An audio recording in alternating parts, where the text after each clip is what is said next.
Hi, this is Mark Hopkins from Tetrakey and welcome to Tetrakey TV. I hope you are having a fantastic Saturday. In order to do our 260, Rob and I have to pick up our game a little bit. This is number 182, so we've still got a fair few to do. And it is already 7th of October, so time is not our friend at the moment. So hence, a special Saturday edition. And what a Saturday it has been. We have just finished, my boy and I have just finished watching a game of rugby.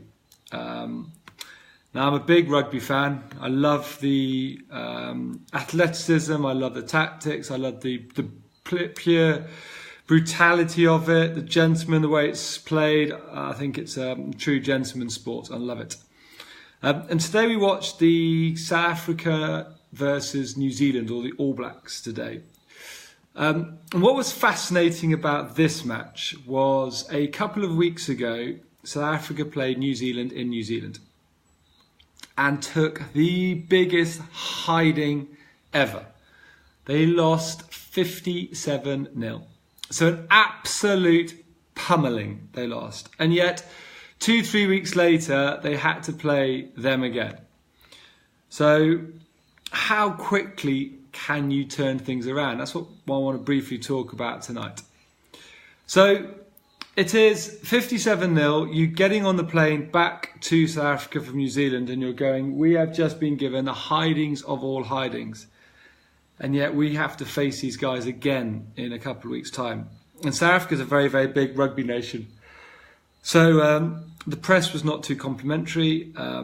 There's been nowhere for them to hide. So what would you do? How would you turn something around so quickly?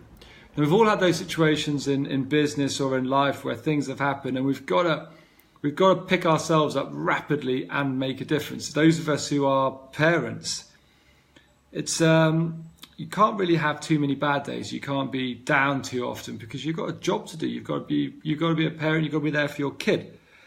So we've just finished watching the game, and guess what the score was?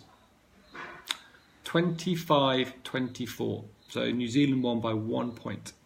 So from 57-0 to a few weeks later, 25-24.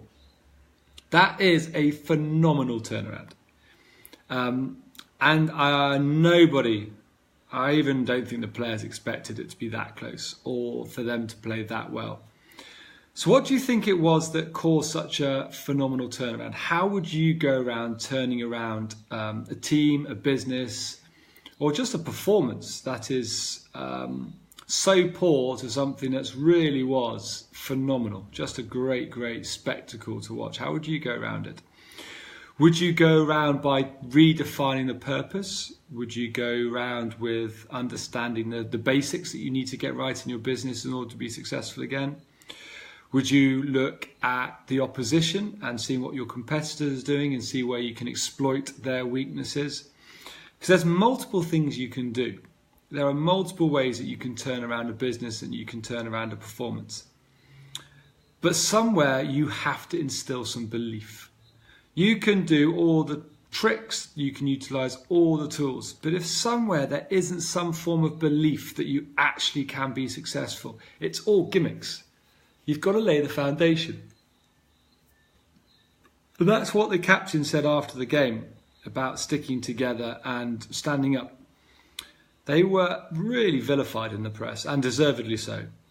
But they maintained their belief in their ability, their belief in each other, and probably trust in the systems and trust in the process. And they really put on a performance today. But that comes with coaching, that comes with leadership, and it comes with a desire to improve. And that's where you have to play your role as a business owner, as a leader. You have to know your people, you have to know your business, you have to know which buttons to press at which time. And there is an art and there is a science to it. It's not either or, it's not one or the other. You sometimes got to use science, you got to sometimes use the art, but you've got to have a balance between the two. And that balance will enable you to do it on more than one occasion, because this rugby side is going to have another poor performance. They're going to have another dip. They're probably going to take another bit of a... They're going to have another game where they either lose or get smashed, or a game that they should win or win comfortably, they don't. There's going to be something that's going to happen, and the leadership and the group are going to have to pick them up again. But you can't dip into that well too often. You dip into that well time and time again, it does get dry very quickly. So while you have a performance that you're proud of, you've got to understand what it is that you're going to build on, and you've got to maintain the belief. So when you need a turnaround situation, really think about what it is that's caused the issues in the first place, which area to focus on first. Don't try and tackle a million things at once. They didn't try and tackle, they got back to their base, they did one or two things really, really well, and they just executed their basics very, very well. They didn't suddenly play a completely different brand of rugby today. It was the same old brand of rugby, just executed and done a lot better. And that takes courage. It takes courage not to throw your game plan, your rule book out the window. It takes courage to actually stick to what you know you're good at and what's going to work. So, with that, as you can see, it's been another long day. And looking after the boy, bike riding, drum lessons, working, rugby match, working. So now it's going to be the last 45 minutes in the work, and then I'm going to call it a day. So just things can be turned around is the message. You've just got to know what it is that you want to turn around, how you're going to turn around, and more importantly, instill some belief in all those around you that it can be turned around. No belief, no turnaround. So with that, I wish you a phenomenal rest of your weekend. Have belief, have a massive amount of belief in what you can achieve this weekend. Weekends, Rob and I don't really believe too much in weekends. It's a day in the life of ourselves, and I'm sure you remember those ones we did, that you're going to die. There's less than 90 days left of 2017. Don't waste a day in 2017. Do what you want to do, achieve what you want to do, be happy, be smiley, and have another amazing day tomorrow. So things can be turned around. Think about what it is, how you're going to do it, and then make sure that everybody believes that it can be done. So have a fantastic weekend. Bye bye.